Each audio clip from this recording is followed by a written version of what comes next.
What is up, guys? It's Noah. Welcome back to a brand new video. Today I'm bringing you guys a 2019 NBA mock draft. I know the 2018 through 2019 NBA season hasn't officially been over yet, but we know the gist of it and who are going to be the top picks, as I'm going to be going 1 through 14, the lottery odds, and who I think is going to end up with who in this 2019 NBA draft. So let's start off with the New York Knicks. They're obviously the worst team in the league by far, of course, having another terrible season, unsuccessful season of trading Kristaps Porzingis, of course, who is their star-stud player of the New York Knicks. And I have them selecting Zion Williamson. Zion Williamson he's the number one overall pick. No question. You could say R.J. Barrett. You could say Ja Morant. But no question, he's the most talented generational type talent in this draft. Some people say he's potential to be even better than a LeBron James. They're saying he's the next big thing in the NBA. Just freakish athleticism. He could chase down, block you. The only thing they question about is his outside shooting consistency in the NBA. But no question, he's a freak of nature. 6'7", 6'8", 280 pounds, which is just... It's just a freak of freaking nature, and if he enters the NBA today, he'll be the second heaviest player in the NBA, but his conditioning is definitely going to be up in the NBA, and this dude, no question, is going to be the best player in the league, as not much has to be said here. He's the best player in this draft, by far. Treat him well, New York Knicks media. The second overall pick, I have the Phoenix Suns selecting Ja Morant. Ja Morant is an absolute beast, and the reason why I have them selecting Ja Morant after R.J. Barrett, over R.J. Barrett, because R.J. Barrett, I think, is more of a shooting guard / small forward, which is his key positions, and they definitely need a point guard. They do not have their point guard of the future. They have DeAnthony Melton, and they have that dude Kobe. They have some young point guards, but they're definitely not the star point guards of their future, and Ja Morant just brings athleticism to the Suns. While we're unsure if the backcourt of Devin Booker and Ja Morant could work defensively, they're very confident the Suns need a playmaker, and more importantly, not another 6'7" to 6'8" forward. They got their shooting guard to the future of a Devin Booker, and they got Ja Morant, and imagine a DeAndre Ayton, of course. We'll see how Josh Jackson develops at the 3 position, but of course, they could not have Dragon Bender at that 4 position. They're definitely going to have to draft a 4 of a Dragon Bender. But with the second overall pick, I have the Phoenix Suns selecting Ja Morant. With the third overall pick, I have the Cleveland Cavaliers selecting R.J. Barrett from Duke University.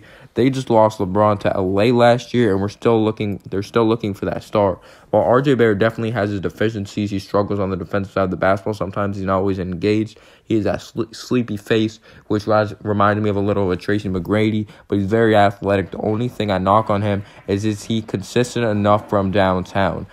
He shoots from a very low clip from downtown, only like at the 30% mark, but he's a go-to scorer. But again, he has to work on his playmaking. Like he could put the ball in certain times, in certain like efficiencies of the game or certain times of the games, but he just needs to be consistent enough. That's the key thing in the NBA. You got to be a consistent player. What you're going to have for your struggles with your rookie, you're going to be ups and downs.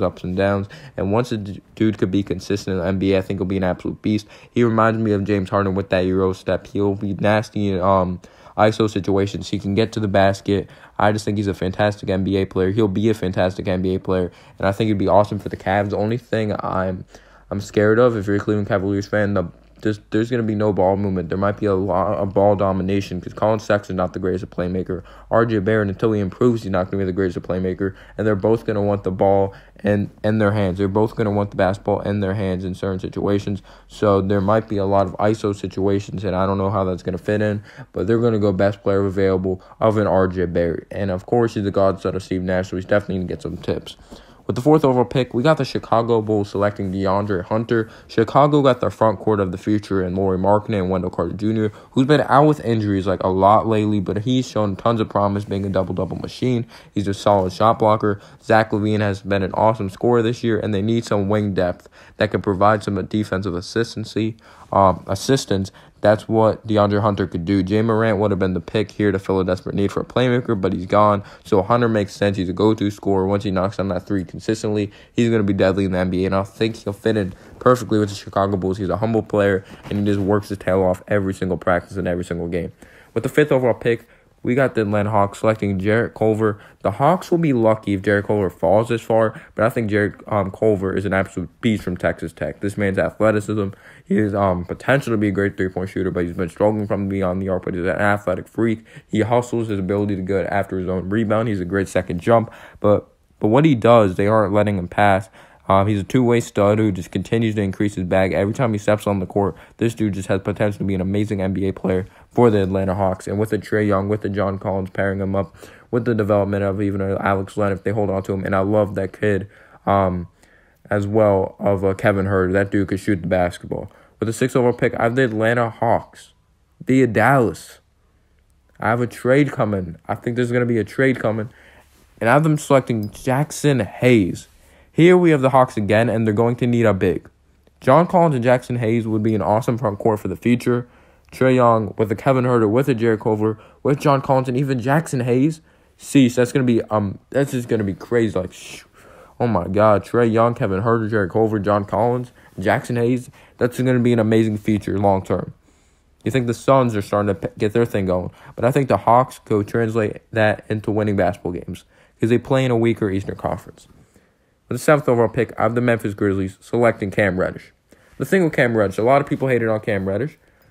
People said they're the reason why they didn't beat Michigan State. He was 2 for 8. Even though he started off strong when they were up 12-0 in that game, I was like, Duke's going to win this basketball game. Then Winston was doing his thing. But Cam Reddish, I'm just going to say, I'm not saying he's going to be better than RJ, but don't be surprised because he fits in today's NBA way more. At least, at worst in the NBA, he could be a 3-and-D type player. He could be a Robert Covington at worst. Robert Covington's a very solid player in my opinion. Some people say Robert Covington is trash. This man is a very solid 3-and-D type player. Cam Reddish could shoot the hell out of the basketball. I just don't think he was getting enough plays in certain situations. They weren't getting him open on enough screens. But when this dude's open, he could shoot the basketball. He could make big shots.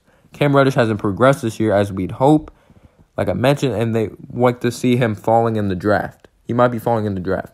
We have to make sure he doesn't fall too far, though, as he still has so much potential. The Grizzlies could mold Cam into quite the scorer and defender, and I think this dude could be an amazing NBA player. He didn't show much in college, but I think he's going to be taken for long-term potential, and I think he's going to be a better NBA player than college player, especially because RJ Barrett and Zion Williamson got a lot of touches, along with the Trae Jones.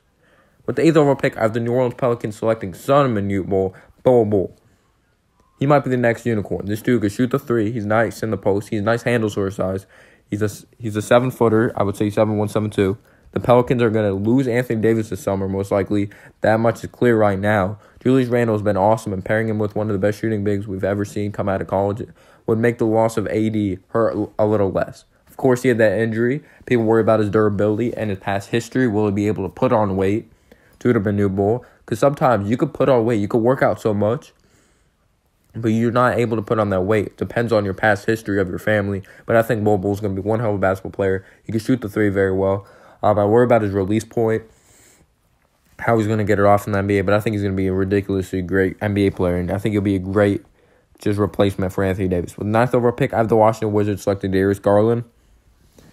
The Wizards are in a tight spot. They don't know what they're going to do with John Wall. He's had those injuries. I think they should build his team around Bradley Beal. I think he fits today's NBA more, and I honestly think he's a better player than John Wall at this point in his career.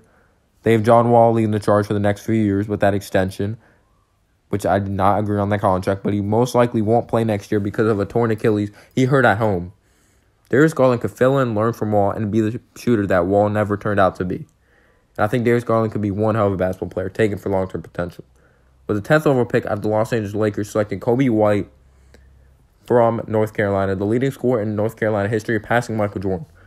The Lakers didn't give D'Lo and Lonzo a chance. Lonzo's proved that he's an excellent defender and playmaker. What the Lakers need is scoring, and Kobe White / Lonzo Ball backcourt should be able to work.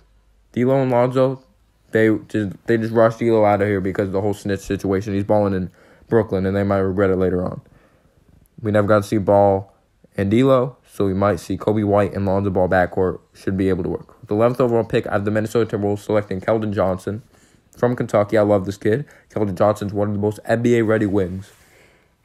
He can score, create his own shot, and should help Minnesota get their sights on a brighter future.